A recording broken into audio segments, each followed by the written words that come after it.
Usai 24 jam diperiksa, Bupati Pemalang Anom Widiantoro ditahan KPK.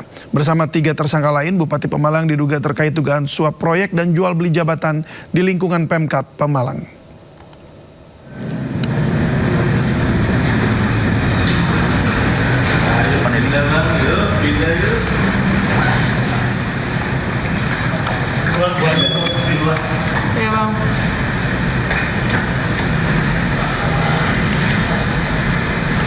Memakai rompi tahanan, Bupati Anom Widiantoro keluar dari ruang pemeriksaan dengan tangan terborgol pada Kamis pagi.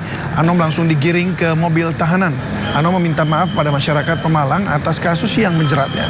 Namun Anom membantah melakukan jual beli jabatan. Sebelumnya KPK menangkap 21 orang dalam operasi tangkap tangan di sejumlah lokasi dengan menyita lebih dari 2 miliar rupiah.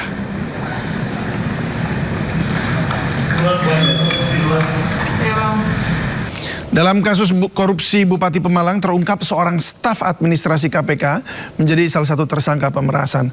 KPK menegaskan akan menindak kasus ini tanpa pandang bulu. Jadi kemudian telah menetapkan 4 orang sebagai tersangka. Dalam kesempatan ini KPK sekaligus menegaskan bahwa setiap penanganan perkara yang KPK lakukan dilakukan secara objektif, transparan dan akuntabel, termasuk apabila perkara itu juga melibatkan oknum KPK itu sendiri. Hal ini sebagai wujud komitmen KPK untuk memastikan tegaknya tiang integritas baik pada kelembagaan KPK ataupun pada setiap insan Komisi Pemberantasan. Kita ke informasi lain pemirsa, Roy Suryo mengajukan pra-peradilan yang ketiga terkait kerugian atas penangkapan dan penahanannya yang tidak sah. Pihak termohon Polda Metro Jaya meminta hakim menolak permohonan tersebut.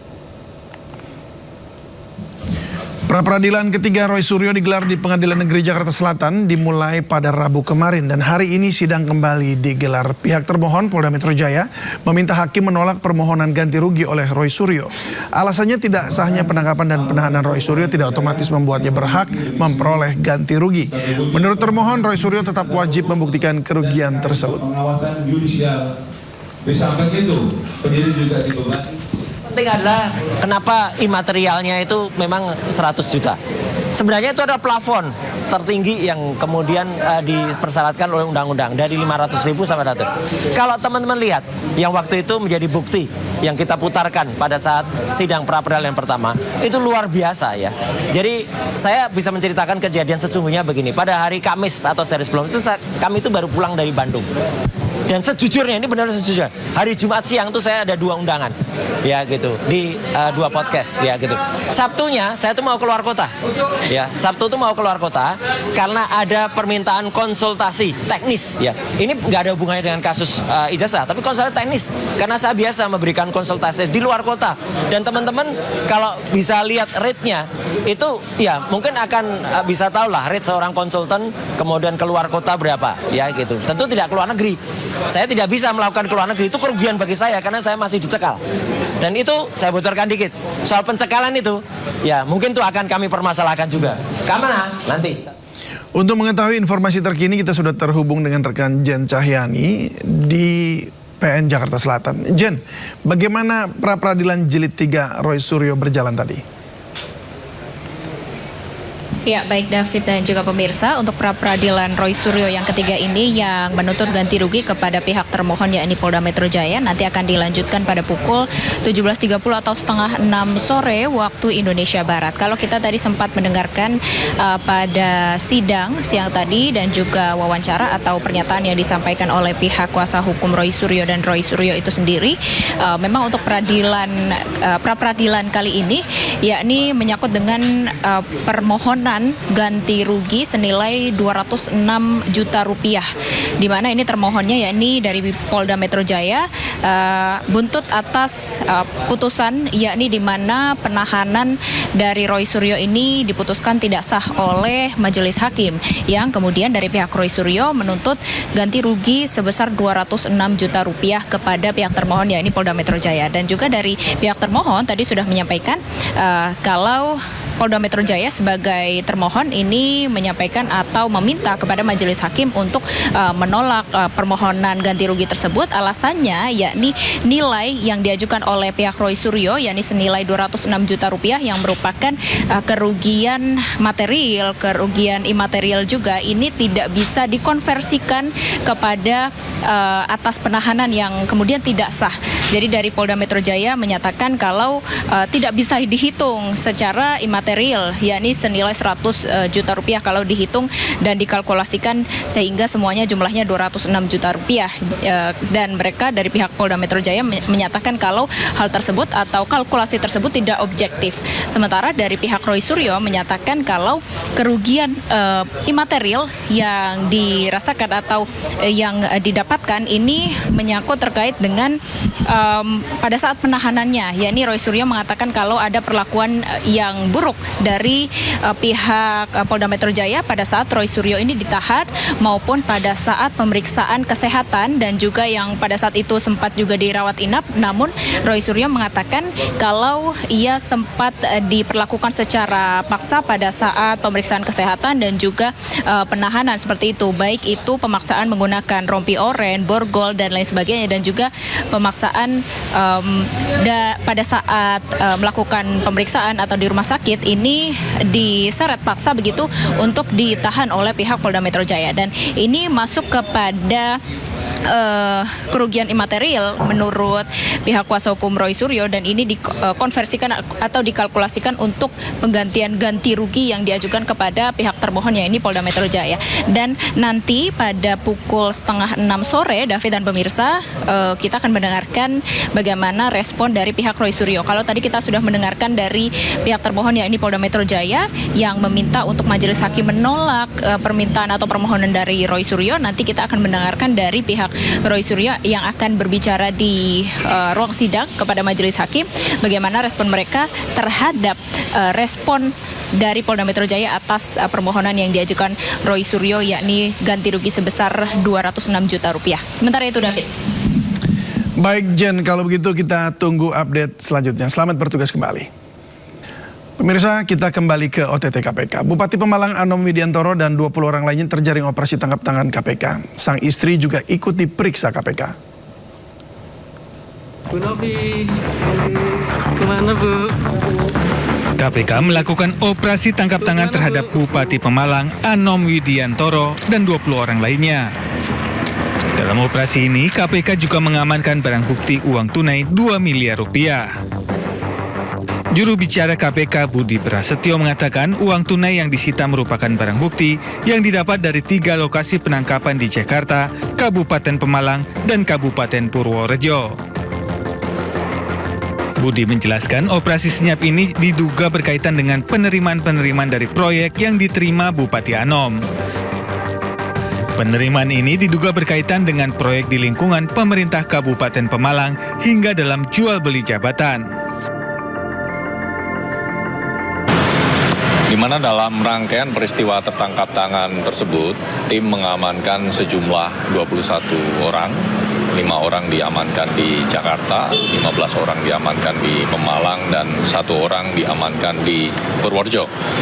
Adapun dari 21 orang tersebut, nantinya 12 orang akan dilakukan pemeriksaan lebih lanjut di gedung KPK Merah Putih.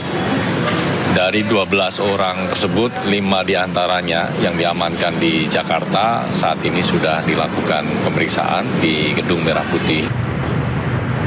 Sebanyak 7 orang yang terjaring dalam OTT Bupati Pemalang Anom Widiantoro tiba di Gedung Merah Putih KPK Jakarta Rabu malam. Salah satu pihak yang ikut diamankan ada istri Anom, Nur Faizah Manovi. Di hotel katanya sama anak kakak Bu ya, bener gak Bu? Bener gak Bu? Ya, ini bener katanya gratifikasi sama suap. Faizah memilih bungkam saat ditanya mengenai perkara yang membuatnya ikut terjaring OTT. Iya, tapi ngomong dulu dong. Ngomong. Selain Nur Faizah, turut dibawa Camat Pemalang Prasetyo Widyatmoko, orang kepercayaan Bupati Haris Jayantaka, Kepala Dinas PUPR Joko Tri Asmoro, Ajudan Ketua TPPKK Vera, serta Bagian Umum Setda Eko Daryanto. Tim Liputan iNews melaporkan. Sebelumnya KPK menggeledah dan menyegel 2 rumah serta kantor dinas PUPR Kabupaten Pemalang, Jawa Tengah.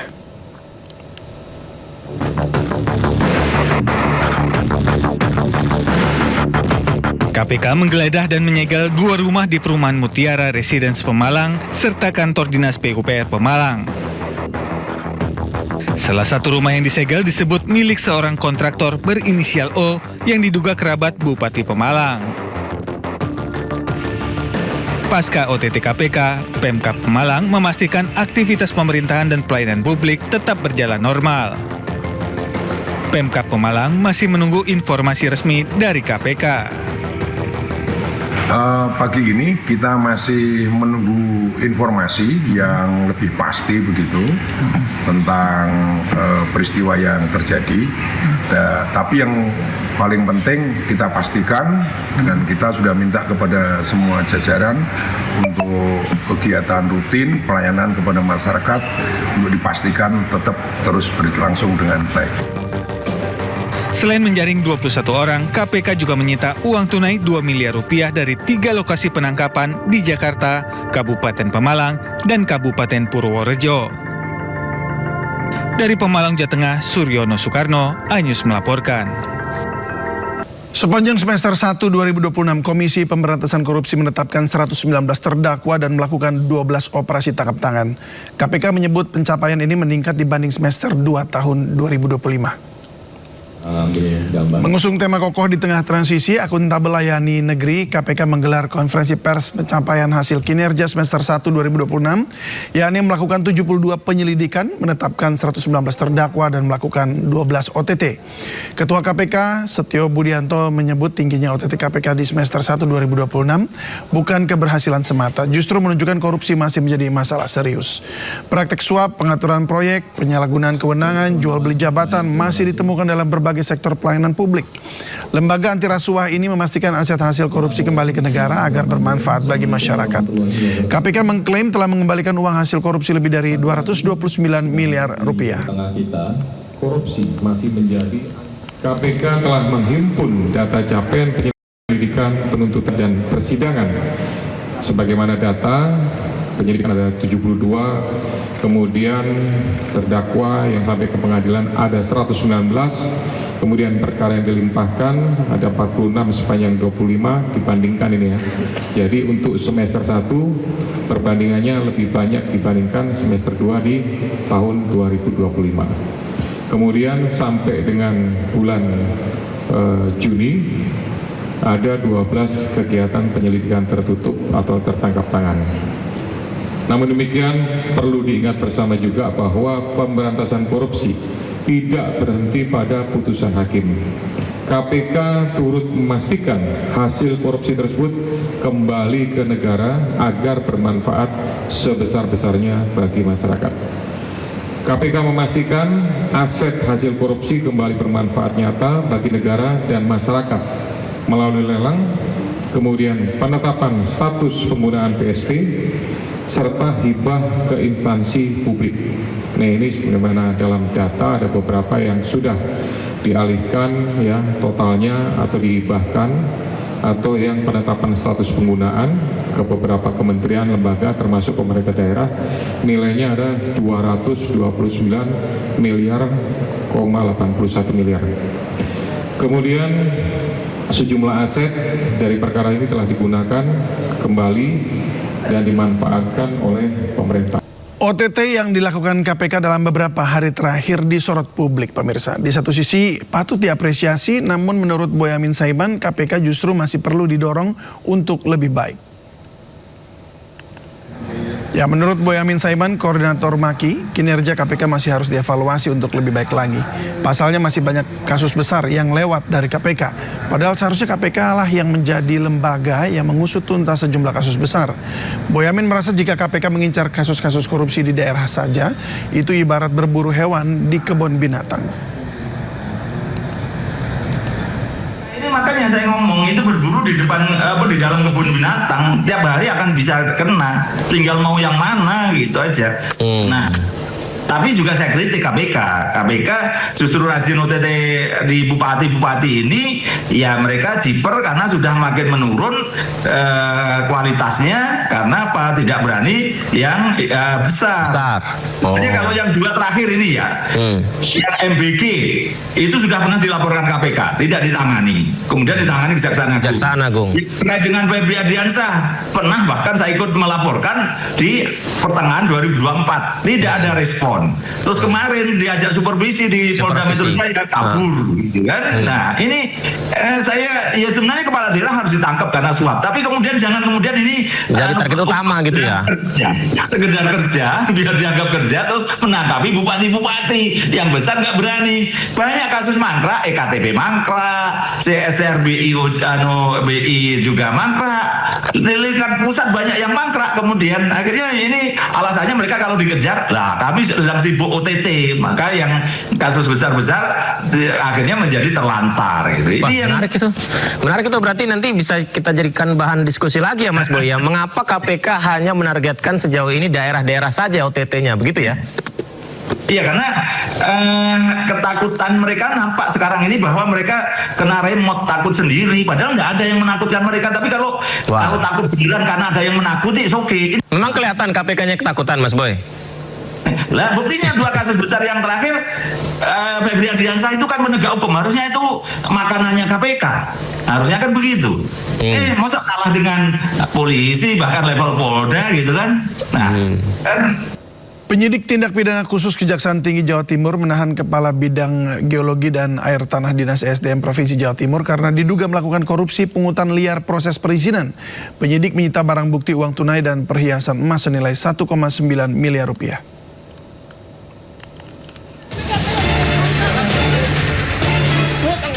ED Kepala Bidang Geologi dan Air Tanah Dinas Energi dan Sumber Daya Mineral Provinsi Jawa Timur langsung dijebloskan ke tahanan Kejaksaan Jawa Timur pada Selasa malam. Usai ditetapkan sebagai tersangka dugaan korupsi pungutan liar proses perizinan. ED merupakan tersangka keempat, selain mantan Kepala ESDM dan 2 pejabat lainnya yang telah ditetapkan sebagai tersangka beberapa waktu lalu.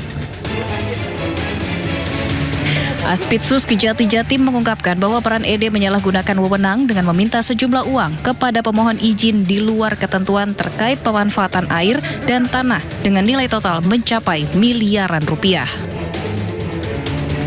Tersangka ED memerintahkan tersangka H selaku ketua tim kerja pengusahaan air tanah meminta sejumlah uang yang tidak sesuai dengan ketentuan atau pungutan liar pada 217 pemohon izin.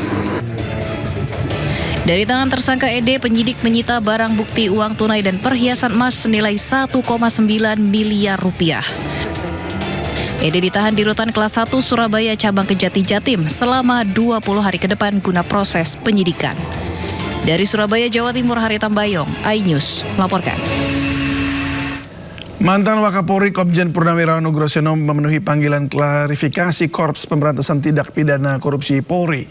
Klarifikasi terkait penyelidikan dugaan korupsi pengadaan hibah lahan sekolah polisi wanita periode 2010-2014. Nugroho tiba di Mabes Polri sekitar pukul 9 pagi tadi dan dirinya datang untuk menjelaskan yang ia tahu. Ia mempertanyakan dasar hukum penyelidikan kebijakan yang sudah lewat lebih dari 15 tahun. Nama Nugroho dikaitkan dalam kasus ini karena menjabat sebagai Kepala Lembaga Pendidikan dan Pelatihan Polri saat proses hibah dan pengadaan lahan berlangsung pada tahun 2011. Nugroho menegaskan dirinya hanya melanjutkan kebijakan yang sudah ada. Kalau 2011 kan berarti harus ada hasil pemeriksaan Irwasum, iya kan? Tapi dasarnya di situ pakai LI, laporan informasi. Nah, kalau dugaan tidak pidana, kalau internal Polri, ya harusnya berangkatnya dari Irwasum memeriksa biasanya gitu kan. BPK juga tidak ada temuan. BPK menilai Polri mulai 2011 pun WTP, wajar tanpa pengecualian. Nah ini 2011 bisa dicari pakai LI. Nah kalau semua Kapolda, Kapolri, Pak Hugeng sekali dicarikan LI gimana nanti? Itu aja sih. Nah, saya karena diundang ya saya jelaskan aja. Apa aja Pak klarifikasi yang dibawa? Hah? Dokumen apa yang dibawa gitu untuk klarifikasi? Semua ada panitianya, saya nggak tahu apa-apa. Saya Kalemdik, ya kan? Panitia pengadaan pembelian tanah, Brigjen katanya sudah meninggal ya, nggak tahu nanti gimana nih. Semua itu kan ada panitianya. Apalagi itu, Pak. Kejaksaan Agung memeriksa 2 saksi kasus TPPU Febri Adriansyah. Dari 2 saksi tersebut, 1 orang tak memenuhi panggilan. Jalan.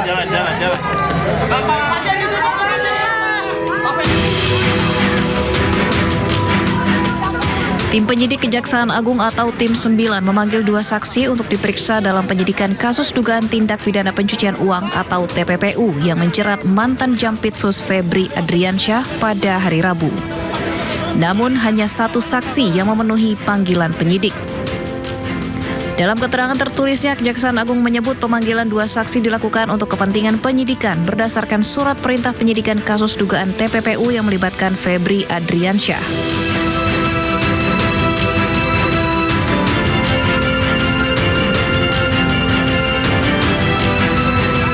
Dari 2 saksi yang dipanggil, hanya ATW selaku penasehat hukum afiliasi Don Rito yang hadir menjalani pemeriksaan, sementara 1 saksi lainnya tidak memenuhi panggilan penyidik. Kapus Penkum Kejagung menambahkan penyidik akan kembali melayangkan surat panggilan kepada saksi yang tidak hadir.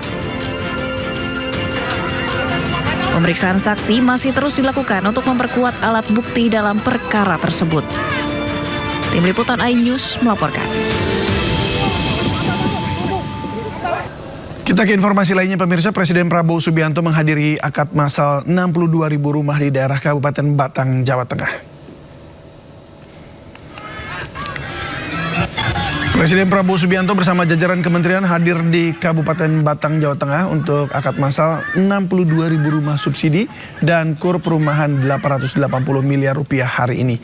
Pemerintah bersama jajaran tengah terus berupaya meningkatkan pemenuhan kebutuhan rumah rakyat, termasuk mempelajari langkah sejumlah negara lainnya. Kebutuhannya masih sangat-sangat banyak. Dan kita sedang merencanakan. Kita sedang mempelajari cara-cara yang lebih inovatif. Kita akan belajar dari pengalaman beberapa negara. Ya. Kita, kalau bangsa kita mau bangkit, mau transformasi, kita tidak boleh malu untuk belajar dari siapapun. Saya tertarik, ada pengalaman sebagai contoh, pengalaman bangsa India. Mereka mampu membuat rumah, 40 juta rumah dalam 12 tahun. Jadi kira-kira 3 juta rumah setahun. Ini saya sedang pelajari. Bagaimana caranya? Ada teknik-teknik tertentu. Dan ini bisa kita coba. Di acara peresmian akad 62.000 rumah KPR subsidi di Kabupaten Batang, Presiden Prabowo menyoroti makin akrab dan dekatnya Kapolri dan Jaksa Agung. Tak hanya itu, Presiden juga tertarik dengan pakaian serba putih yang dikenakan Gubernur Jawa Barat Deddy Mulyadi. Jawa Barat yang saya hormati,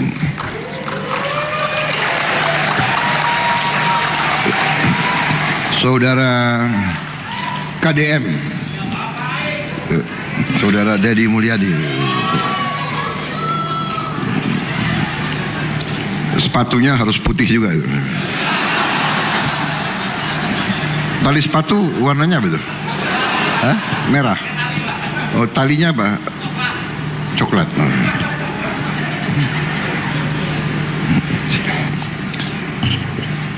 Jaksa Agung, Panglima TNI, saya ulangi ya, Jaksa Agung, Kapolri,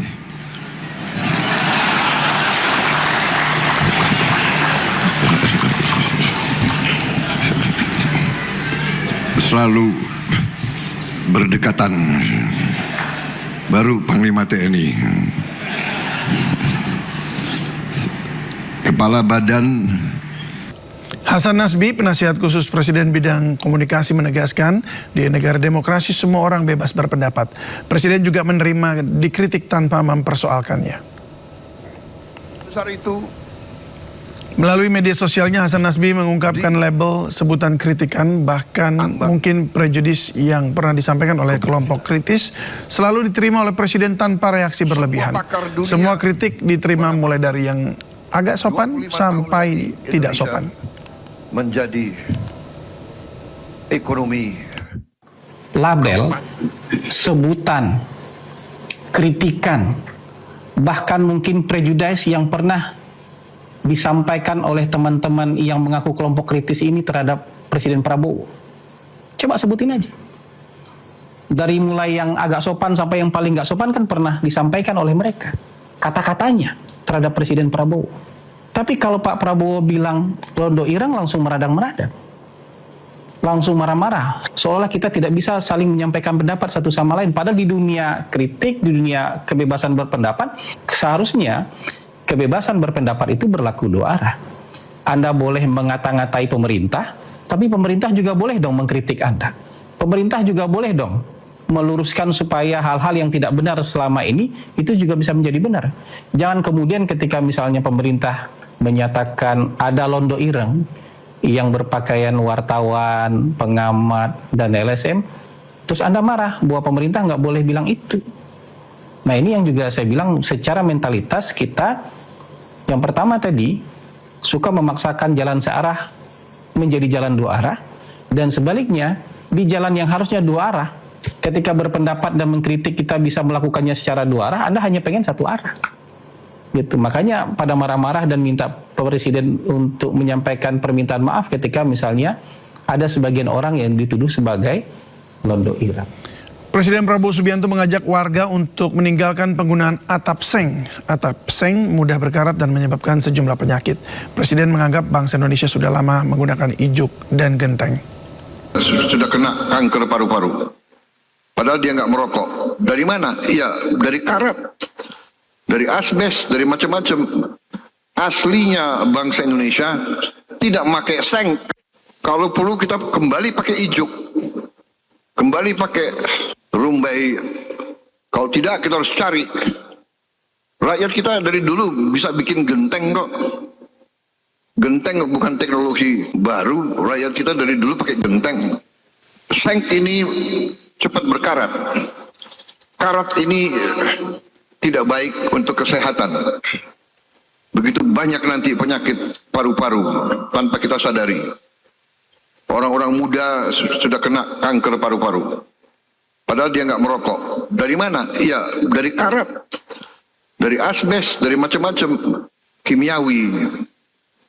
Jadi saya anjurkan gubernur, bupati, wali kota, ya, semua instansi di bidang masing-masing, lestarikan alam, jaga kebersihan. Usai 24 jam diperiksa, Bupati Pemalang Anom Widiantoro ditahan KPK. Bersama 3 tersangka lain, Bupati Pemalang diduga terkait dugaan suap proyek dan jual beli jabatan di lingkungan Pemkab Pemalang. Memakai rompi tahanan, Bupati Anom Widiantoro keluar dari ruang pemeriksaan dengan tangan terborgol pada Kamis pagi. Anom langsung digiring ke mobil tahanan. Anom meminta maaf pada masyarakat Pemalang atas kasus yang menjeratnya. Namun Anom membantah melakukan jual beli jabatan. Sebelumnya KPK menangkap 21 orang dalam operasi tangkap tangan di sejumlah lokasi dengan menyita lebih dari 2 miliar rupiah.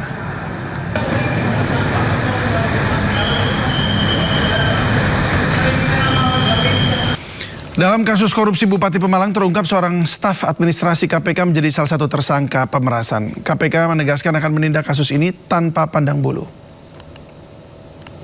Dia telah menetapkan 4 orang sebagai tersangka.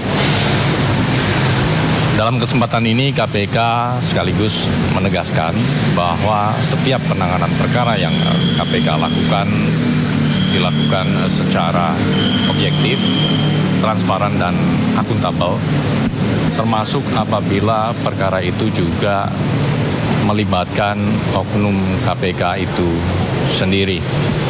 Hal ini sebagai wujud komitmen KPK untuk memastikan tegaknya tiang integritas baik pada kelembagaan KPK ataupun pada setiap insan Komisi Pemberantasan Korupsi. Indonesia darurat korupsi. Indeks persepsi korupsi Indonesia masih tak menunjukkan perbaikan yang signifikan.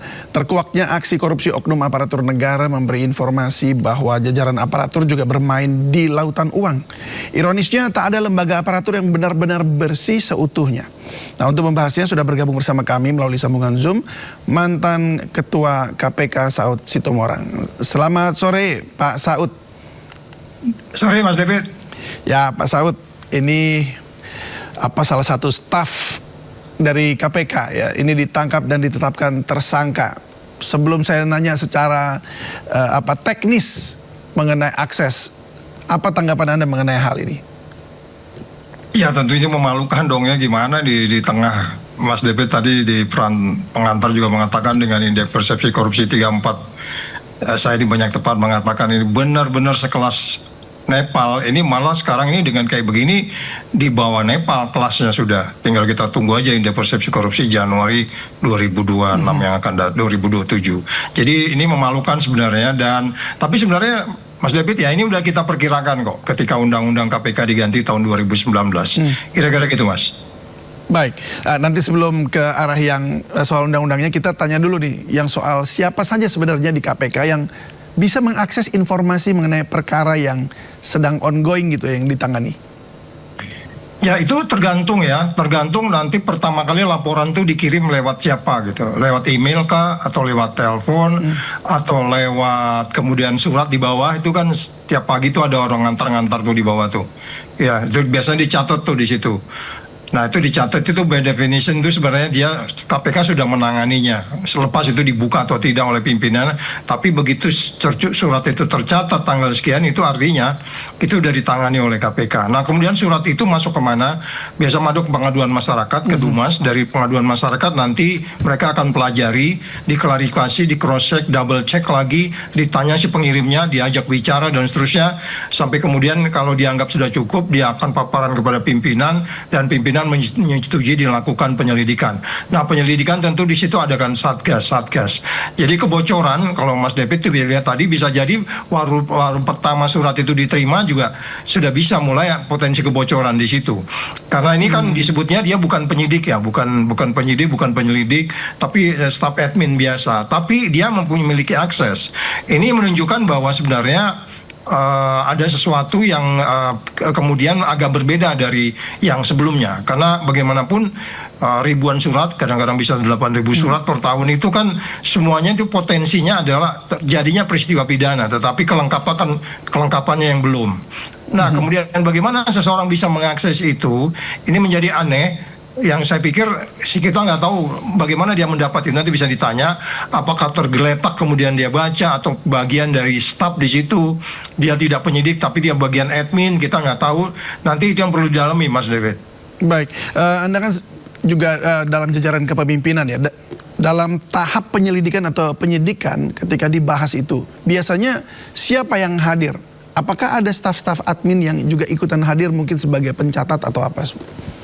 Oh ya, selain penyidik atau katakan selain penyelidik, selain pimpinan, waktu dia ekspos bahwa kita akan mendalami kasus ini, ada beberapa pihak memang di situ. Dan itu tentu bisa juga diakses lewat CCTV, dan kemudian beberapa admin juga ada di situ, bagian Dumas ada di situ, pengaduan masyarakat maksudnya. Kemudian ada juga beberapa staf-staf yang tidak terkait langsung pada formil material persoalan korupsi. Mereka bisa jadi macam-macam. Ada juga dari protokol juga ada, karena mereka ngatur pertemuan ya. Jadi banyak sekali ya Pak Saud ya. Banyak orang yang bisa mengetahui sudah sampai sejauh mana penyelidikannya atau penyidikan begitu. Iya, punya potensi memang, punya potensi. Apalagi kalau nanti dia mulai di proses perbanyakan dan seterusnya. Kadang-kadang kan penyidik atau penyelidik itu tidak tidak melakukan kopian, ya, tolong diperbanyak untuk disiapkan untuk meeting ke depan. Kemudian dia juga akan didistribusikan kepada, di KPK itu ada penuntut ya, dalam hal ini teman-teman dari kejaksaan, mereka akan diajak untuk expose untuk kemudian melihat unsur-unsurnya dan pasal mana yang akan dikenakan. Jadi Mas David bilang tadi ada banyak memang potensinya si orang akan mengetahui, tetapi dia tetap internal KPK toh. Pertanyaannya adalah sejak KPK berdiri itu nggak pernah terjadi. Pernah dulu ada terjadi sekali waktu staf dari pimpinan membocorkan surat keluar dalam kaitan dimulainya penyelidikan, tetapi itu cepat diketahui dan gampang diokupasi dibandingkan dengan yang sekarang ini. Kalau kita lihat dari tahun 2019, saya mencatat ada hampir setiap tahun ada proses itu, ada masalah itu. Nanti kita bisa lihat. Itu artinya ada tapi saya ingin tanya, apakah ada aja problem-problem yang menyangkut integritas dari staf ini? Apakah dia itu menjadi memanfaatkan istilah saya itu agent principal teori ya, yang itu ya asymmetry information artinya. Kalau prinsipalnya ini kan sebenarnya masyarakat ya. Kita yang memerintahkan KPK menyelidiki. Prinsip itu agentnya adalah orang-orang KPK gitu. Jadi mereka mengetahui banyak daripada kita masyarakat. Nah ini mereka menggunakan itu untuk kemudian mengambil keuntungan dari sana. Dan saya pikir itu dari sisi teori agent prinsipal itu, ini saya nggak ngerti gimana sekarang di dalam, bagaimana Dewasnya mengawasi itu, apa kejadian dulu baru mereka bekerja, atau kemudian mereka ada tahapan-tahapan yang dilakukan gitu, Mas David. Ya, oke. Tahun 2015-2019 waktu Anda jadi Wakil Ketua KPK itu kan Anda membangun juga Mas David, suaranya kedengeran? Oke, halo. Terdengar sekarang, Pak Saud? Halo? Halo? Pak Saud? Halo? Ya, apakah sudah bisa mendengar saya sekarang, Pak Saud? Halo? Cek. Oke. Suara nggak kedengar. Baik, Pak Saud, kami akan kembali ke Anda. Kami akan perbaiki koneksinya terlebih dahulu ya. Saya rasa ini audionya sempat hilang. Ada kritikan juga soal KPK ini. OTT yang dilakukan KPK dalam beberapa hari terakhir di sorti publik. Di satu sisi patut diapresiasi, namun Boyamin Saiman heran kenapa KPK hanya menargetkan OTT di daerah saja, bukan kasus yang besar. Kita dengarkan. Makanya saya ngomong itu berburu di depan di dalam kebun binatang tiap hari akan bisa kena, tinggal mau yang mana gitu aja. Nah, tapi juga saya kritik KPK justru rajin OTT di bupati-bupati ini, ya mereka jiper karena sudah makin menurun kualitasnya, karena apa? Tidak berani yang besar. Makanya kalau yang dua terakhir ini ya, yang MBG itu sudah pernah dilaporkan KPK, tidak ditangani, kemudian ditangani Kejaksaan Agung. Terkait dengan Febri Ardiansah, pernah bahkan saya ikut melaporkan di pertengahan 2024, tidak ada respon. Terus kemarin diajak supervisi di Polda Metro Jaya kabur, kan? Nah ini saya ya sebenarnya kepala daerah harus ditangkap karena suap, tapi kemudian jangan kemudian ini jadi target utama gitu ya. Sekedar kerja, biar dianggap kerja terus menangkapi bupati-bupati yang besar nggak berani. Banyak kasus mangkrak, EKTP mangkrak, CSTRBI BI juga mangkrak, lingkungan pusat banyak yang mangkrak. Kemudian akhirnya ini alasannya mereka kalau dikejar, lah kami sedang sibuk OTT, maka yang kasus besar-besar akhirnya menjadi terlantar gitu. Wah, ini yang menarik itu berarti nanti bisa kita jadikan bahan diskusi lagi ya Mas Boy ya. Mengapa KPK hanya menargetkan sejauh ini daerah-daerah saja OTT-nya, begitu ya? Iya, karena ketakutan mereka nampak sekarang ini bahwa mereka kena remote, takut sendiri, padahal nggak ada yang menakutkan mereka. Tapi kalau takut beneran karena ada yang menakuti, oke. Memang kelihatan KPK-nya ketakutan, Mas Boy.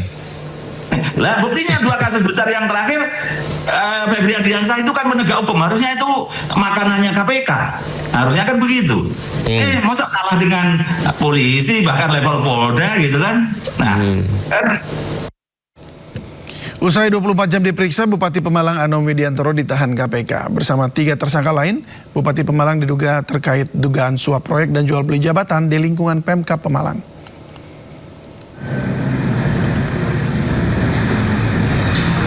Ya, memakai rompi tahanan, Bupati Anom Widiantoro keluar dari ruang pemeriksaan dengan tangan terborgol pada Kamis pagi. Anom langsung digiring ke mobil tahanan. Anom meminta maaf pada masyarakat Pemalang atas kasus yang menjeratnya. Namun Anom membantah melakukan jual beli jabatan. Sebelumnya KPK menangkap 21 orang dalam operasi tangkap tangan di sejumlah lokasi dengan menyita lebih dari 2 miliar rupiah.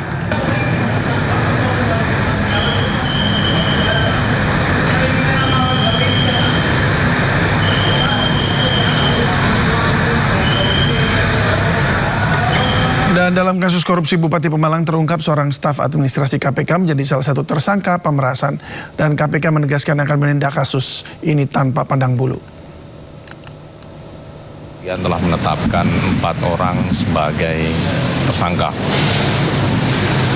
Dalam kesempatan ini KPK sekaligus menegaskan bahwa setiap penanganan perkara yang KPK lakukan dilakukan secara objektif, transparan dan akuntabel, termasuk apabila perkara itu juga melibatkan oknum KPK itu sendiri. Hal ini sebagai wujud komitmen KPK untuk memastikan tegaknya tiang integritas baik pada kelembagaan KPK ataupun pada setiap insan Komisi Pemberantasan. Ya, kita kembali lagi berbincang dengan mantan Wakil Ketua KPK, Pak Saud Sitomorang. Pak Saud, sudah bisa mendengar suara saya sekarang, Pak Saud? Halo, Pak Saud? Halo? Ya, oke. Sudah bisa dengar suara saya, Pak Saud? Ya. Ini mungkin ada yang nggak suka kita bicara nih sore ini. Iya. Ya, rasanya ya banyak yang nggak suka kalau mereka kehilangan uang, Pak. Baik. Pak Saud, kembali lagi nih ya. Tadi ini ada dugaannya adalah melakukan pemerasan. Artinya dilemparkan ke orang tuanya, lalu orang tuanya yang melakukan seperti negosiasi begitu untuk jadi mafia kasus. Nah, dari pengalaman Anda, apakah penyalahgunaan informasi perkara ini biasanya dilakukan sendirian atau justru cenderung melibatkan jaringan begitu di dalamnya?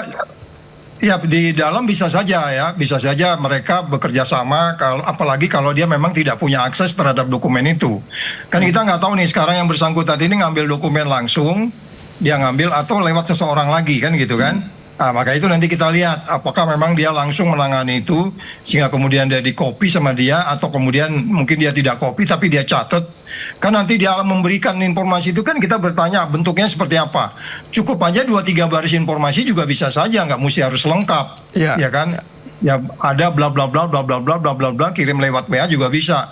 Dokumen jadi saya 2-30 lembar dan seterusnya, dan ini sekarang sedang dalam proses dan ini tinggal dipanggil-panggil. Mungkin bisa jadi kan mereka akan dialog tuh.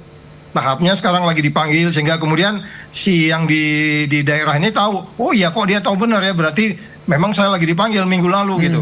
Jadi tahapan-tahapan itu pun berarti dia ikut betul dalam tahapan itu, dia yang ikuti, dan itu yang nanti kita minta pengawas internal, inspektorat ataupun kemudian Dewan Pengawas untuk melihat ini, karena ini memalukan sekali dan saya pikir ini akan terjadi begini terus kalau kemudian tidak ada upaya-upaya pencegahan yang lebih masif dan kemudian memberikan sanksi berat. Apakah kemudian ini bisa dinilai nanti dikenakan pasal berapa? Silakan nanti penyidik KPK yang akan menentukan dia dikenakan pasal mana gitu. Ya, karena yang patut dihindari adalah jangan sampai ada mafia kasus begitu ya, yang kemudian memanfaatkan orang-orang di dalam KPK sendiri seperti staf KPK seperti ini ya.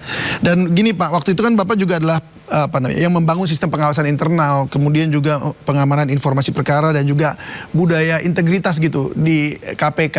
Nah, kalau dilihat-lihat ini kasus seperti ini terjadi dibanding waktu saat Anda menjabat, itu apa yang kemudian menjadi kelolosannya? Di titik mana? Apakah itu pengawasan kah atau apa yang menjadi lemah saat ini? Ya, kalau menurut saya sih Mas Deputi ya memang doktrin pertama ketika orang masuk KPK itu kan dikenalkan apa yang disebut 9 nilai. Pasti permisa bosan kalau dengar gue ngomong 9 nilai. Tapi 9 nilai itu adalah yang kita ajarkan di banyak tempat juga. Semua kementerian kita ajarkan itu. Yang pertama kejujuran dan seterusnya sampai keadilan itu. Jadi maksudnya gini loh, ketika nilai-nilai itu dirusak dengan kemudian tidak dibangun sebagai bagian daripada value organization-nya, ini yang kemudian menjadi kita sulit untuk memastikan seseorang itu berintegritas atau tidak. Karena memang setelah nilai itu kan di dalam ya, struktur, strategi, sistem, segala macam itu kan bisa berubah-berubah ya. Tapi ketika nilai itu dirusak, kejujuran, kepedulian, kemandirian, tanggung jawab, keberanian dan seterusnya, ketika itu dirusak, mau dibikin sistem kayak gimana juga itu rusak gitu loh. Itu sebabnya dari awal tuh KPK yang dibenerin tuh nilai dulu, baru nanti strategi, uangnya dikit, orangnya dikit, itu akan menyesuaikan. Yang penting kita, karena ada satu nilai yang disebutnya kesederhanaan dan seterusnya. Nah, kalau Mas David tadi tanya bagaimana di masa lalu memang itu dipakai di pengawas internal. Mereka sangat proaktif dan dia 24 jam mengawasin kita. Pimpinan KPK diawasin mulai dari berangkat ke rumah masuk ke kantor. Di rumah dia ngapain aja dia, ketemu siapa dia dan seterusnya. Sekarang ini udah nggak bisa begitu. Bahkan menurut saya sangat lemah. Pengawasnya itu seperti inspektorat biasa karena mereka tidak mandiri sebagaimana pimpinan bisa diawasi ketika itu.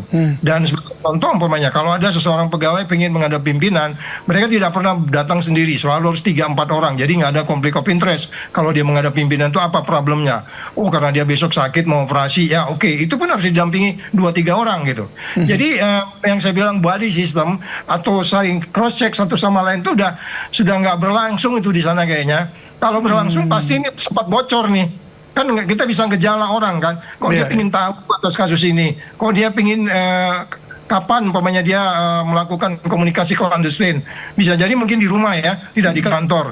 Tetapi karena dari dalamnya itu memang waktu itu dia adalah disebutnya sebagai berintegritas, dia tidak akan melakukan upaya-upaya itu. Dan itu terbukti dari sejak berdiri sampai 2019 ada sih, tapi tidak dominan kasus itu, ada beberapa. Ini kan jadi yang Mas David bilang menuju ke arah Markus itu jadi seperti penegak hukum lainnya. Ini sangat memalukan, Mas David.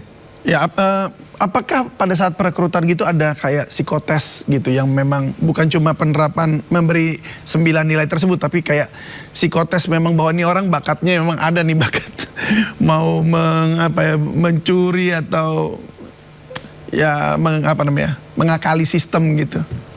Ya, memang ada ya, dan bahkan kalau di periode sebelumnya itu kan melakukan psikotes itu adalah tim yang sangat independen dari luar. Dan nanti dia bisa menyimpulkan secara independen dari luar karena dia bukan bagian dari KPK. Bagian KPK itu hanya menerima hasil tes itu. Jadi benar-benar tim itu independen. Sekarang dengan sistem kepegawaian negeri sekarang ini, saya nggak ngerti sistemnya seperti apa dan kapan anak ini masuk ini. Apakah ini dia masuk ini setelah waktu undang-undang lama atau undang-undang baru kita pelajarin juga. Jadi artinya gini, ketika kemudian orang ingin join ke mission impossible ini, karena memerlukan orang-orang yang ya di atas rata-rata lah, IQ-nya juga di atas rata-rata, motivasinya, integritasnya, daya tahannya dan seterusnya. Kemudian bagaimana itu bisa masuk ketika kemudian pegawai negeri biasa, ini kan mereka sekarang ASN biasa, saya nggak ngerti sistem rekrutimnya gimana, apakah ada satu unsur dari independen yang betul-betul menilai anak ini direkomendasikan, karena ini tidak memenuhi, anak ini kalau masukkan harus membenahi hal berikutnya dan seterusnya. Itu ada rekomendasi seperti itu. Saya nggak ngerti sekarang sistemnya seperti apa di dalam. Yang menarik adalah kapan anak ini masuk, ini menarik untuk dikaji nih. Gitu Mas David. Oh ya, itu bisa menjadi catatan yang baik.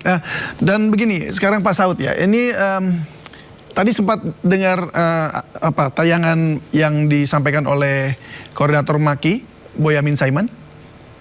Oh, aku nggak capture tadi ya. Nggak dengar tadi ya. Oke, baik.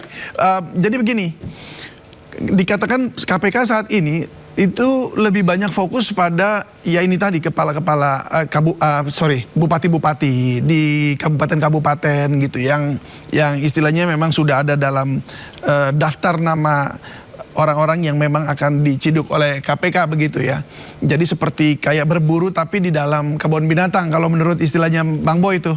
Nah, tetapi melupakan untuk mengambil kasus-kasus besar yang ada di pusat, seperti bahkan yang kasus yang sekarang ini yang Febri Adriansyah dengan dugaan korupsi dan juga TPPU yang seharusnya itu ditangani oleh KPK.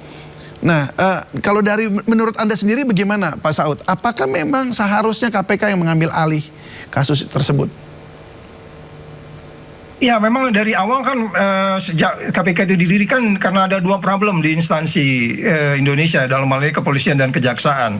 Jadi dia disebutnya di situ di undang-undang disebutkan dia harus mampu men-trigger orang untuk kemudian bisa melaksanakan pemberantasan korupsi dengan benar. Dan kemudian pada bagian lain KPK juga diminta untuk kemudian menggunakan wewenangnya untuk mengambil alih beberapa kasus, dan di pasal 10A itu Undang-Undang KPK 2019 itu juga ada disebutkan penegasan itu bahwa dia independen. Tapi ketika disebut dia bagian dari pemerintah, dia menjadi agak menjadi ragu kalau menurut saya, karena nilainya itu dia menjadi bagian dari pemerintah itu seperti kayak code sign gitu. Jadi kayak seperti kode, lu harus ikut gua gitu. Jadi ini yang mereka tidak independen. Oke, kemudian kenapa kemudian ada sampai 12 kasus belakangan di daerah, kita nggak bisa menafikan karena para kepala daerah juga menyengsarakan rakyatnya. Mereka harus diambil juga, harus ditindak Setuju juga. itu, Pak. Ya. Kalau kita bicara prioritas, ya memang ada lebih berprioritas. Di Jakarta banyak yang lebih berprioritas. Dan kita kan lihat bagaimana di level menteri, di level kepala lembaga, ya kan, itu menjadi sangat prioritas dan anggarannya cukup besar.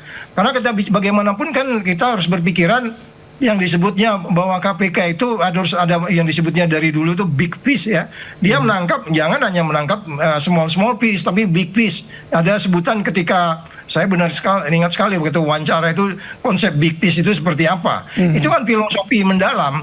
Nah, big fish itu Anda nggak akan bisa kalau timnya Anda itu lemah. Ya kan, masa ngawasin satu orang aja sehingga bocor aja nggak bisa. Ini gambaran besar bahwa Anda sebenarnya tidak memiliki kapabilitas untuk mengejar big fish. Yang kecil-kecil Anda menjaga anggota aja nggak bisa sampai bisa bocor dan berkomunikasi dengan orang tuanya kemudian melakukan perilaku seperti Pak Saud, KPK saat ini Anda katakan kapabilitasnya kurang begitu berarti ya? Untuk mengurus big fish. Kapabilitas dan integritasnya. Oke, baik. Tapi ini bicara soal sebenarnya kurang kapabilitas atau memang dikondisikan demikian? Artinya karena memang ini wilayah dari aparatur begitu sehingga nggak boleh disentuh-sentuh. Oh iya, itu makanya saya bilang filosofi. Kenapa KPK dibentuk? Karena ada dua masalah di kejaksaan dan kepolisian. Itu sekarang mereka nggak paham. Ya kan, dia nggak mengerti. Ya, karena sekarang sudah jadi bagian ke pemerintah begitu ya? Ya, jadi bagian dari pemerintah dia berpikirnya normatif, tidak proaktif. Dari sisi pengawasan saja, dulu saya tadi di bagian depan sudah mengatakan, pengawas internal itu dulu levelnya deputi. Tapi dia bisa memeriksa pimpinan KPK, yang meriksa golongannya lebih rendah dari pimpinan KPK, karena ada egalitarian di KPK. Sekarang apakah egalitarian, kita nggak ngerti. Jangan-jangan udah jauh dari perilaku egalitarian, integriti, dan kemudian ini yang menurut saya ataupun meritokrasi tadi ini membuat saya menjadi problem untuk kemudian kita bisa berharap dia menyelesaikan yang big fish. Sebagaimana ada big fish net Anda aja bocor-bocor kan gitu kan, itu dia besar gitu kan kira-kira gitu Mas David. Jadi mungkin baik, terakhir nih, tapi jadi mungkin kita nih masih punya harapan atau enggak ya, karena kan tadi saya sempat sampaikan di awal bahwa kalau mau membersihkan lantai yang kotor tapi menggunakan pel yang kotor kan nggak bersih-bersih juga nih, ya kan Pak Saud. Nah, ini gimana caranya membersihkan yang seperti ini, lalu apakah kita memang masih ada harapan ini soal penegakan hukum di sisi korupsi ini? Ya, saya katakan kembali lagi, pemberantasan korupsi itu nggak lepas dari namanya struktur, strategi, sistem, skills, terus kemudian cara-cara, teknik-teknik dan seterusnya. Walaupun KUHAP sudah mengatur itu, tetapi at the end Anda bicaranya itu manajemen. Ketika Anda bicara manajemen, Anda bicara behavior, Anda bicara perilaku. Saya sudah mengatakan tadi, how can you catch a big fish? Net kamu aja bolong-bolong gitu loh, iya kan? Gimana nangkap ikan besar gitu? Jaring kamu itu net itu bolong-bolong. Jadi maksud saya, ini sebenarnya saya bilang kalau Mas David tanya bagaimana, di banyak tempat saya berulang-ulang, Mr. President please, kembalikan undang-undang KPK, nggak usah lewat DPR, bikin aja perpu, pasti Anda akan tidur nyenyak Mr. President. Saya pikir begitu Mas David.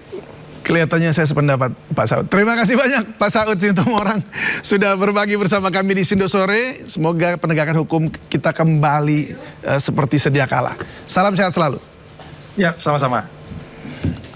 Komando Pusat Amerika Serikat atau CENTCOM kembali merilis rekaman video gelombang serangan yang menargetkan Iran. Dan kali ini serangan menghancurkan sejumlah situs militer milik IRGC. Gelombang serangan udara yang meluncurkan jet tempur kembali dilakukan Amerika Serikat sebagai upaya untuk melumpuhkan kemampuan militer Iran. Dalam serangan kali ini sejumlah situs milik Korps Garda Revolusi Iran hancur. Beberapa di antaranya seperti Pusat Komando Militer Iran, fasilitas rudal dan drone, lokasi pengawasan dan pertahanan pesisir hingga kemampuan maritim Iran. Media pemerintah Iran melaporkan adanya ledakan dan korban luka di wilayah selatan Iran termasuk Pulau Qasem.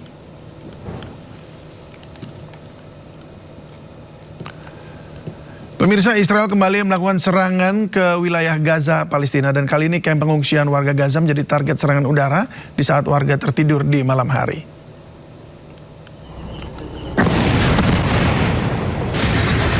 Sebuah ledakan yang berasal dari serangan udara Zionis Israel kembali menyiksa warga Gaza, Palestina, tepatnya di kamp pengungsian Al-Shati pada Rabu malam.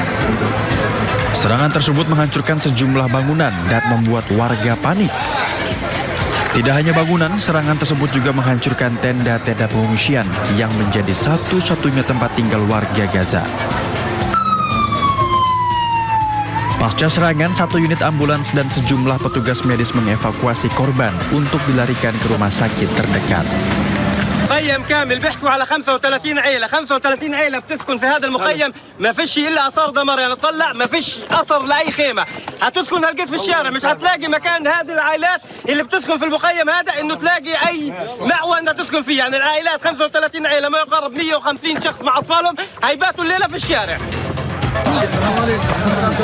Sebanyak 7 orang dilaporkan terluka akibat serangan tersebut dan hingga kini tercatat sebanyak 150 orang termasuk anak-anak kembali kehilangan tempat tinggal. Sementara otoritas Israel mengklaim bahwa sebelumnya warga telah diinformasikan untuk keluar dari wilayah tersebut. Hari ini ratusan orang berkumpul di Baghdad untuk prosesi pemakaman 20 personel pasukan bersenjata Irak yang gugur pada serangan gabungan Amerika Serikat dan Arab Saudi di wilayah Irak pada Rabu lalu.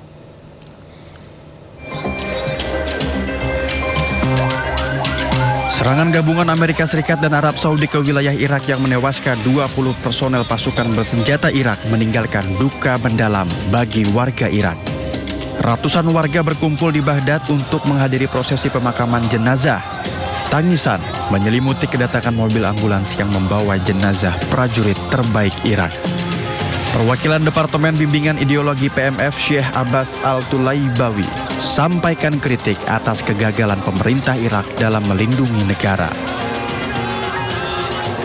أين حماية أبنائنا اليوم وكل يوم نزف نخبة من أبنائنا وشبابنا فلذات أكبادنا إلى أين تصلون إلى أين تصلون فهذا فقط نستنكر ونستنجد هذا العمل الإجرامي الذي طال شبابنا الآمنين المطمئنين لكن السؤال الذي يطرح نفسه أين الحكومة العراقية من كل ذلك. Pasca serangan tersebut, Komando Pusat Amerika Serikat menyatakan bahwa pasukan gabungan Amerika Serikat dan Arab Saudi menargetkan lokasi yang diduga sebagai tempat penyimpanan logistik dan senjata yang digunakan oleh kelompok yang berafiliasi dengan Iran di wilayah Irak Timur.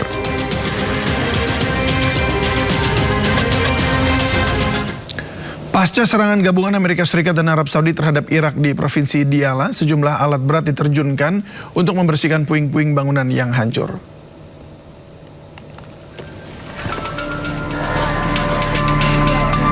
Operasi pembersihan puing bangunan di markas Brigade ke-24 pasukan mobilisasi populer Irak mulai dilakukan. Sejumlah alat berat dikerahkan untuk membongkar reruntuhan bangunan yang rusak. Di sisi lain, tim pertahanan sipil terus melakukan operasi pencarian dan pengamanan serta memastikan tidak ada korban yang masih tertimbun oleh reruntuhan bangunan di lokasi kejadian. Seluruh prajurit yang tergabung dalam pasukan mobilisasi populer Irak merasa kecewa dengan pemerintah dan menuntut pemerintah untuk mengambil langkah tegas atas serangan tersebut. إن شاء الله احنا نطالب الحكومة العراقية باتخاذ الإجراءات اللازمة لردع هذا النظام وأخذ حق ولدنا.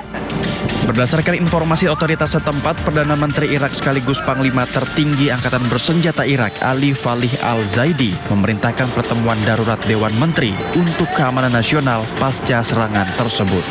Namun hingga kini, belum diketahui apa langkah yang akan diambil Irak sebagai respon terhadap serangan yang menewaskan 20 prajurit Irak. Tornado disertai hujan lebat yang melanda beberapa wilayah Brasil Selatan mengakibatkan air sungai Taquari dan sungai Forqueta meluap. Akibat luapan tersebut, sejumlah wilayah di negara bagian Rio Grande do Sul terendam banjir.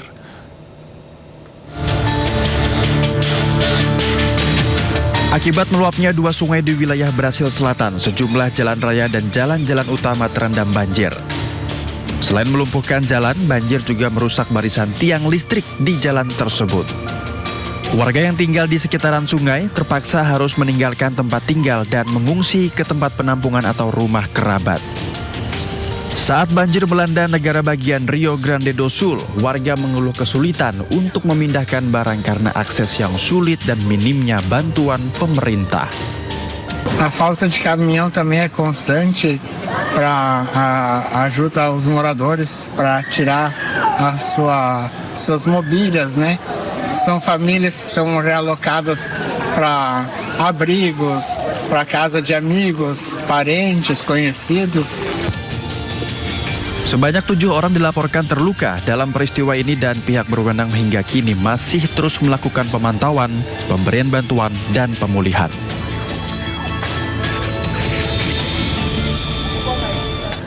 Sebuah rekaman kamera CCTV memperlihatkan detik-detik gempa yang mengguncang sebuah apartemen di prefektur Kumamoto, Jepang. Ya, berikut ini pemirsa detik-detik gempa berkekuatan magnitudo 7,1 mengguncang prefektur Kumamoto pada Selasa sore waktu setempat. Guncangan yang kuat membuat lampu dan seluruh perabotan rumah tangga bergoyang. Meski terjadi hanya beberapa detik, gempa tersebut menyebabkan kerusakan pada sejumlah fasilitas publik dan juga pusat perbelanjaan di Jepang.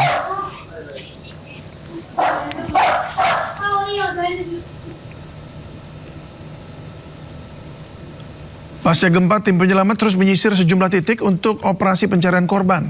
Hingga kini tercatat sedikitnya 18 orang tewas dan 62 orang terluka.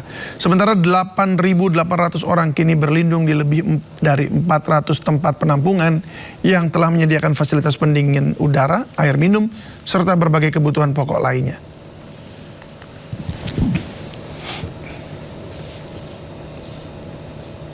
Kita ke berita mancanegara pemirsa. Wali kota New York City Zohran Mamdani meluncurkan kebijakan baru, yakni membangun koperasi rakyat berupa toko sembako yang dikelola pemerintah. Hebatnya toko sembako ini memiliki harga yang jauh lebih murah. Zohran Mamdani menyatakan toko sembako koperasi ini menjual bahan pokok dengan harga 30% lebih murah, di mana pemerintah kota akan mengelola 5 toko sembako yang menjual bahan-bahan pokok penting. Zohran memperlihatkan contoh produk buah-buahan di tangannya.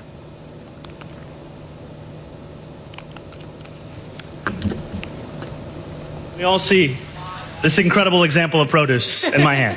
Today, I am proud to announce a collection of essential staples that will be predictably 30% cheaper at all 5 of our city-run grocery stores.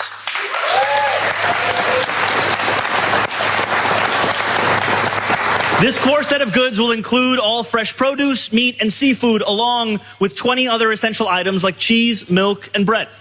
Here's how it will work. Once a month, our 5 city-run grocery stores will set prices for this core set of goods at 30% below typical retail prices. No exceptions, no gimmicks. Now you will see these plantains here, so for anyone wondering how much these beautiful plantains might cost, you can use this QR code or head to grocery.nyc to access our policy report. I'm going to demonstrate exactly what that means. Ladies and gentlemen, the QR code does work. You can see this here. BMKG mengingatkan warga di selatan Khatulistiwa Indonesia bahwa Indonesia sedang mengalami musim kering yang lebih panjang dan lebih kering dari sebelumnya. El Nino kali ini juga memundurkan musim hujan. Dan berikut laporan rekan Yasmin Atania. BMKG ini mengingatkan masyarakat untuk mewaspadai potensi fenomena El Nino yang dapat mempengaruhi kondisi cuaca di Indonesia. Dan untuk mengetahui lebih lanjut terkait dengan kapan kiranya El Nino akan terjadi dan juga dampaknya seperti apa, saya akan bertanya langsung dengan salah satu perwakilan BMKG di sini, ada Pak Ardasena selaku Deputi Bidang Klimatologi BMKG. Pak Ardasena, terkait dengan fenomena El Nino sendiri, diperkirakan kapan Pak akan terjadi? Jadi sekarang fenomena sebenarnya sudah aktif di Samudra Pasifik.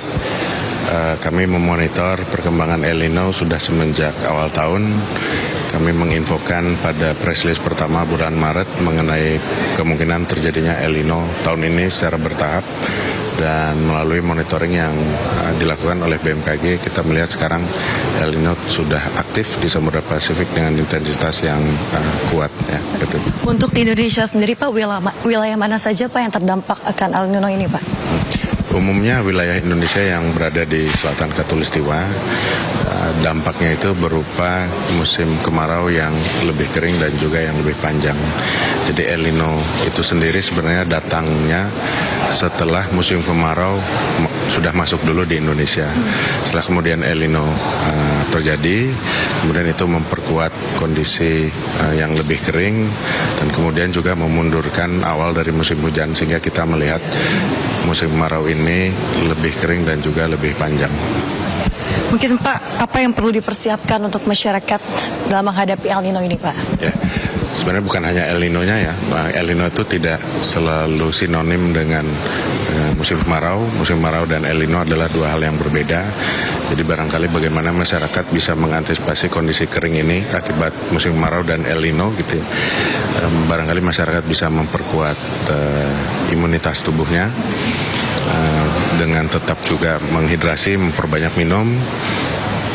Kalau juga beraktivitas cukup lama di luar ruangan, barangkali menggunakan pelindung kepala supaya tidak terpapar langsung oleh radiasi matahari yang saat ini cukup intens karena kita lihat sekarang tutupan awan khususnya di selatan wilayah Indonesia itu cukup sedikit ya, minimal.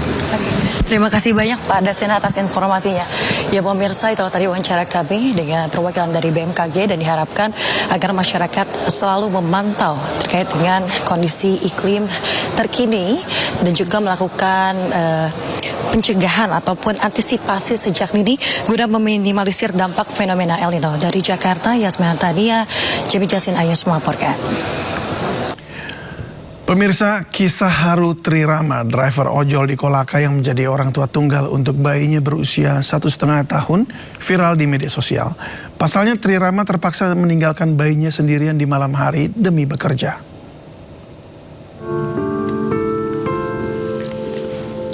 Ya, inilah sosok bayi 1,5 tahun di Kolaka, Sulawesi Tenggara yang harus rela ditinggalkan ayahnya pada malam hari.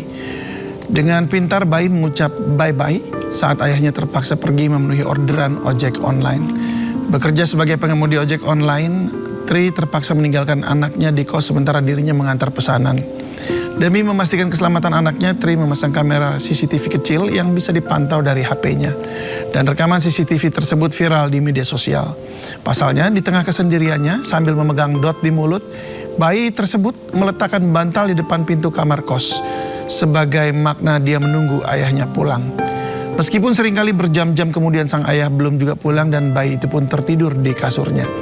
Kisah Tri Rama ini mengajarkan kita bahwa masih banyak warga Indonesia yang masih berada di titik terendah bersama buah hatinya. Namun menyerah bukanlah sebuah pilihan.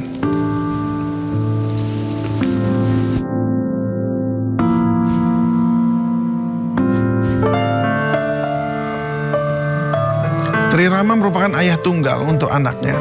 Mantan istrinya telah meninggalkannya. Tidak ada yang tahu kemana sang istri, namun perjuangan Tri Rama membuat netizen bereaksi di media sosial. Tak mudah menjadi sosok ayah dan ibu sekaligus dalam kondisi harus mencari nafkah anaknya yang masih 1,5 tahun.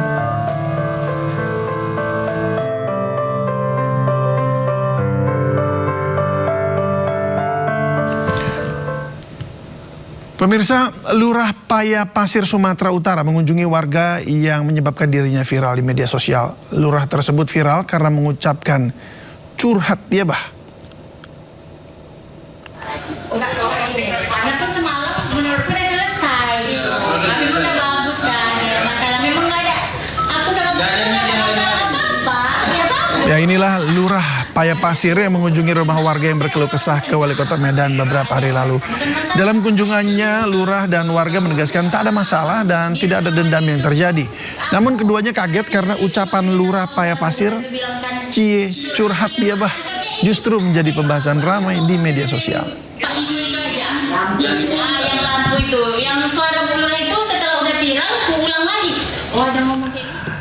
Sebelumnya viral di media sosial saat Wali Kota Medan Riko Waas menerima keluh kesah warga tentang lampu jalan yang padam. Pasalnya usai berkeluh kesah, Lurah Paya Pasir di sebelah Wali Kota justru menimpali dengan kata, "Cie curhat dia bah." Pasang lampu ya Pak, gelap kali soalnya Pak. Lampu jalan yang udah ini semua Pak. Banyak kali di sini begal apa. Sering terjadi. Ya kan memang kan masuk Facebook. Siap, kurang lebih 30 detik. Oke. Karena selama ini saya pasang sendiri Pak, 4 tiang ini pakai uang pribadi. Iyalah, nggak boleh nggak diceritakan. Sekalian nanti. Makasih ya Pak. Berapa titik? Ya, inilah momen Wali Kota Medan Riko Waas mendengarkan keluhan warga soal lampu penerangan jalan yang padam di daerah Jalan Paya Pasir kawasan Danau Siombak, Kecamatan Medan, Marelang. Warga bahkan harus membiayai sendiri untuk lampu yang sudah mati. Wali Kota Medan pun merespon dengan baik dan berjanji akan memperbaiki. Namun di sela diskusi warga dan Wali Kota ini, Lurah Paya Pasir Shirley di belakang Wali Kota berujar, "Cie, curhat dia, Bah." Alhasil respon tersebut memicu perbincangan warganet. Iyalah, nggak boleh nggak diceritakan. Pak, lampu jalan yang udah ini semua Pak. Banyak kali di sini begal apa. Sering terjadi. Ya kan memang kan masuk Facebook. Siap, kurang lebih 30 detik. Oke. Karena selama ini saya pasang sendiri Pak, 4 tiang ini pakai uang pribadi. Iyalah, nggak boleh nggak diceritakan. Sekalian nanti. Makasih ya Pak. Berapa titik kita bikin? Ini kita sama negeri suku. Ya, beres. Aman. Iya, makasih ya Pak.